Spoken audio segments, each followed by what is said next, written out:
खदान में काम करने वाले मजदूर एक सफेद चूहे को देख रहे हैं। वो सोच रहे हैं कि क्या वह चूहा धन का देवता है।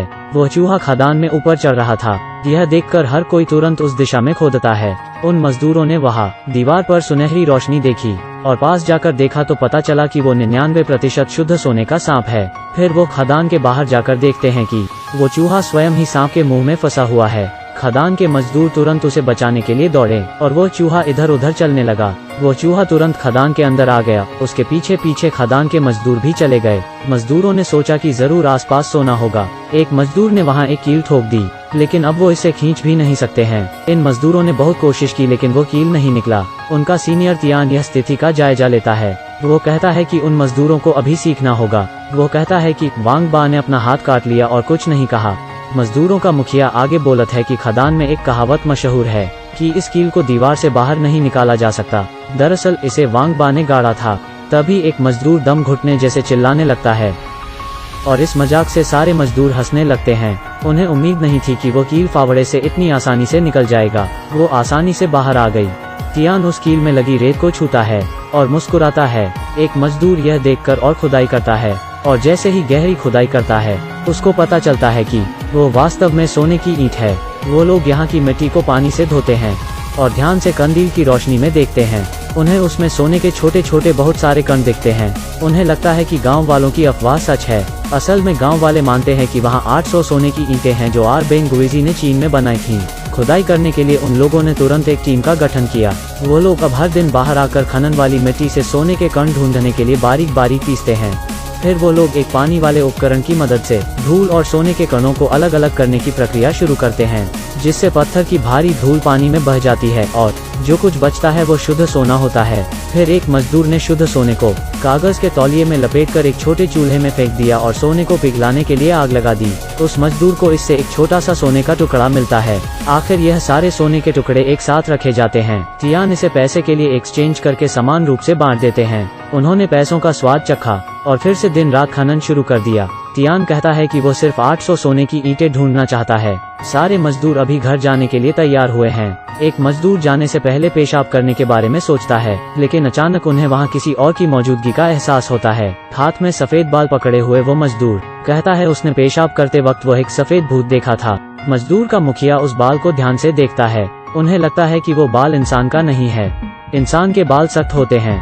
यह आदमी उस बाल को अपनी बीवी को दिखाता है, लेकिन उसने इसकी परवाह भी नहीं की। अगले दिन खदान में एक मजदूर जाता है, लेकिन वो मजदूर कुछ बुरी चीज देखकर डर जाता है और लोग उसे बचाने आते हैं।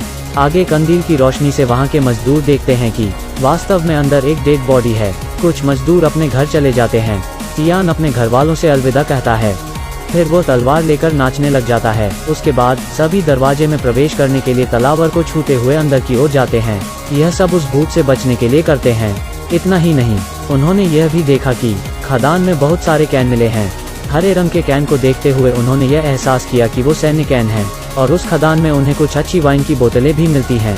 वो मजदूर यह विचार करने लगते हैं कि इतने गहरे पहाड़ों और पुराने जंगलों में यह सारी चीजें कहाँ से आई हैं। उन्हें यह सारी चीजें देखकर डर लगने लग जाता है। एक मजदूर ने एक सफेद बालों वाले आदमी को सामने से गुजरते हुए देखा। तियान और उसके साथियों को लगता है कि वो गुफा में रहने वाला आदमी होगा, क्योंकि पिछली बार उन्होंने सभी मांस के जार हटा दिए थे। वो आदमी अब भूखा होगा, तो वो उस गुफा में आया जहां सफेद बाल पाए गए थे और उसने चुपके से मांस के कैंस को वापस रख दिया और फिर छुपकर देखने लगा। सबसे पहले सफेद चूहा इसे सुंघने आ गया, लेकिन अब अचानक से वहाँ सफेद बालों वाला आदमी प्रकट हो जाता है। सफेद बालों वाले व्यक्ति ने चूहे को भगा दिया और खुद मांस का जार रख लिया। तियान और उसके साथी सफेद बालों वाले आदमी को पकड़ लेते हैं, लेकिन जब उन्होंने उसके बाल हटाए तो सब भौचक्के रह गए। तियान को लगता है कि वो सफेद बालों वाला आदमी उसका ही पिता है, जो कि कुछ वर्षों से गायब है। आखिरकार तियान अपने पिताजी को पहचान लेता है। तियान के पिता वहाँ कई वर्षों पहले 800 सोने की ईंटों को ढूंढने गए थे, लेकिन गुफा ढह गई और वो छेद में गिर गए। वो इतने वर्षों तक जिंदा रहने के लिए थोड़े थोड़े भोजन पर निर्भर रहे। अब वो मूल रूप से बोलने की क्षमता खो चुके हैं, लेकिन तियान उनकी बड़बड़ाने की भाषा को समझ नहीं सकता। लेकिन जब उसने एक लौकी देखी तो उन्होंने उसे कसकर पकड़ लिया और बोलने लगे, लौकी लौकी। और फिर उसने इशारे से लौकी पर बनी हुई पेंटिंग दिखाई। तियान समझ गया कि वो जरूर खजाने का नक्शा है। तियान अपने साथियों के साथ तुरंत नक्शे के सहारे खजाना खोजने के लिए निकलता है। उन्होंने पूरे खदान का चप्पा चप्पा छानना शुरू किया और शैतान द्वारा छोड़े गए सामान को देखा। उन्होंने गुफा की पीछे की दीवार में एक दरवाजा देखा और वहाँ बचे हुए बक्से को हटा देते हैं। उन्हें दरवाजा खोलने में काफी मशक्कत करनी पड़ी। उन्होंने देखा कि अंदर एक छोटी सी गुफा है और वहाँ लकड़ी के बहुत सारे बक्से मिले। क्या यह 800 सोने की ईंटें हो सकती हैं? वो मजदूर उन बक्सों को खोलने का बेसब्री से इंतजार कर रहे हैं, लेकिन उन्होंने बॉक्स के चारों ओर पतली पारदर्शी तारों को देखा। वो अपने बाकी मजदूरों को सुरक्षित रखने के लिए उन्हें बाहर भेज देता है। अब उसके साथ केवल 2 मजदूर और बच जाते हैं। तियान ने लोगों से तार के दोनों सिरों को कसकर पकड़ने के लिए कहा और उसे कैंची से सावधानी से काट दिया। जिजियान ने डर के कारण पेशाब कर दिया। फिर मजदूर धीरे धीरे से तारों को हटाने लगे और उन तारों को डब्बे से बाहर करने के बाद उन्होंने उस तार को कुल्हाड़ी के चारों ओर कसकर लपेट दिया। अंततः वो लोग खदान में सोना ढूंढने में सफल रहे। वो मजदूर इतना डरा हुआ है कि उसकी कुछ हिम्मत नहीं हुई। तियान ने अपना पसीना पोंछा और बॉक्स खोलने की हिम्मत जुटाई। अंदर बक्से में वास्तव में सुनहरी ईंटें हैं, पूरी 800 सोने के ईंटें। वो तुरंत फूट फूट कर रोने लगा, लेकिन अंत में वहाँ पुलिस आ जाती है और उसे झूठ बोलने और दुष्प्रचार के कारण 20 साल की जेल हुई। तियान के पिता अपने बेटे का नाम साफ करना चाहते थे, इसलिए वो अंदर जाने के बारे में सोचते हैं। 800 सोने की ईंटें अब उन्हें मिलती हैं। अंत में इन्हें अब बदनामी का सामना नहीं करना होगा। उपरोक्त टीवी श्रृंखला का नाम गोल्ड रश वैली है। आशा करते हैं कि यह कहानी आपको पसंद आई होगी।